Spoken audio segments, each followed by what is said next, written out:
on earth do you get from a simple wooden calculator to a city that can actually think for itself? Well, it's an incredible 3,000-year journey of engineering genius. We're going to trace this amazing thread that connects ancient builders to the augmented reality of tomorrow, from ancient beads to thinking cities. Okay, but before we jump in our time machine and go all the way back, let's actually start at the end of our journey, the modern smart city. So, what is a smart city really? I want you to picture an urban environment that acts almost like a living organism. It's got a nervous system, it has senses, and yeah, even a brain. It can feel a traffic jam starting to form and automatically reroute cars, or it can sense a tiny strain on a bridge and call for repairs long before it becomes a problem. The big question, though, is how in the world does a city learn to think? At its heart, a smart city uses what's called information and communication technology, or ICT, and a massive, sprawling network of sensors just to collect data. That's it. That data is then used to manage everything, from your water supply to the power grid, with just incredible efficiency. The key thing to remember here is that it all starts with collecting and processing information. And you know what? This need to process information, it's not new, not even close. To really understand the smart city's brain, we have to go way, way back to its earliest mechanical ancestors, to a time of gears and cogs. So our journey kicks off a whopping 3,000 years ago with the abacus, which was basically the world's first manual computer. But as you can see, things really hit the accelerator in the 1800s. This is when we see the first designs for automated computers, and we get to meet the two visionaries who laid the groundwork for literally everything that came next: Charles Babbage and Ada Lovelace. And what we see here is a really critical shift in purpose. The abacus was a manual tool, right? It helped ancient engineers manage things. Babbage's engines, on the other hand, were designed to be completely automatic. Their whole purpose was to remove human error from the really complicated calculations you needed for industrial age engineering and navigation. A total game changer. Now get this, what you're looking at here is pretty much the great-great-grandfather of your smartphone. No joke. Babbage's analytical engine, which he designed back in the 1830s, had all the key pieces. A processor he called the mill, memory he called the store, and even a way to get data in using punched cards. This was the blueprint. But it was the brilliant mathematician Ada Lovelace who saw the machine's true potential. She realized that you could use these punched cards to feed the machine a set of rules, an algorithm, to process any kind of information, not just boring old numbers. She basically invented the concept of software. Mind-blowing, right? So Babbage's machine was this huge mechanical giant.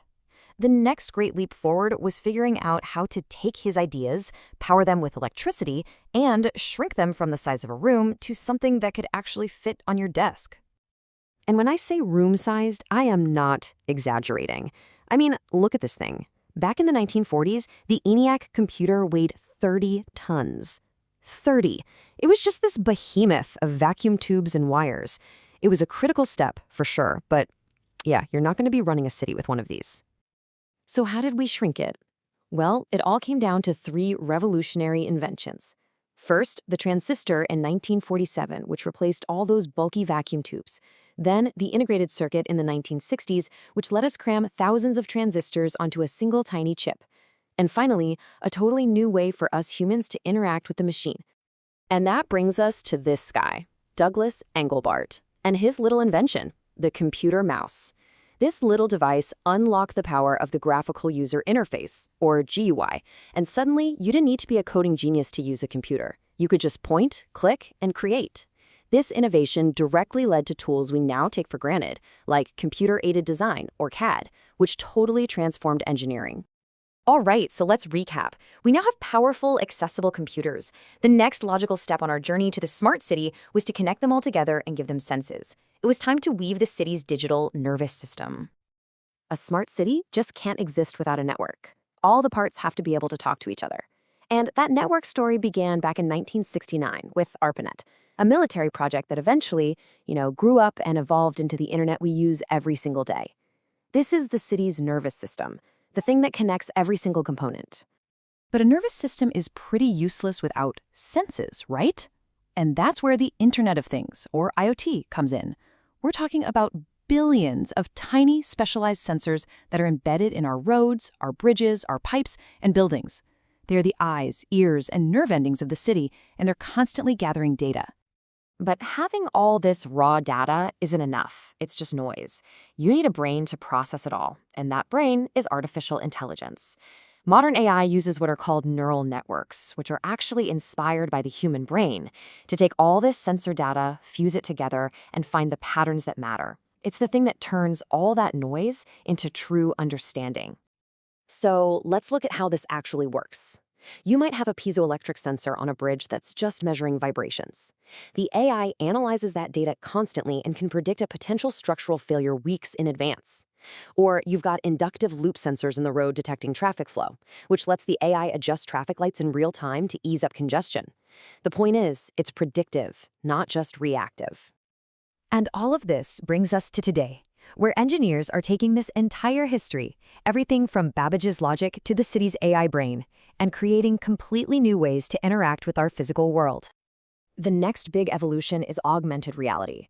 For an engineer, putting on an AR headset is like getting a superpower. It's like having X-ray vision.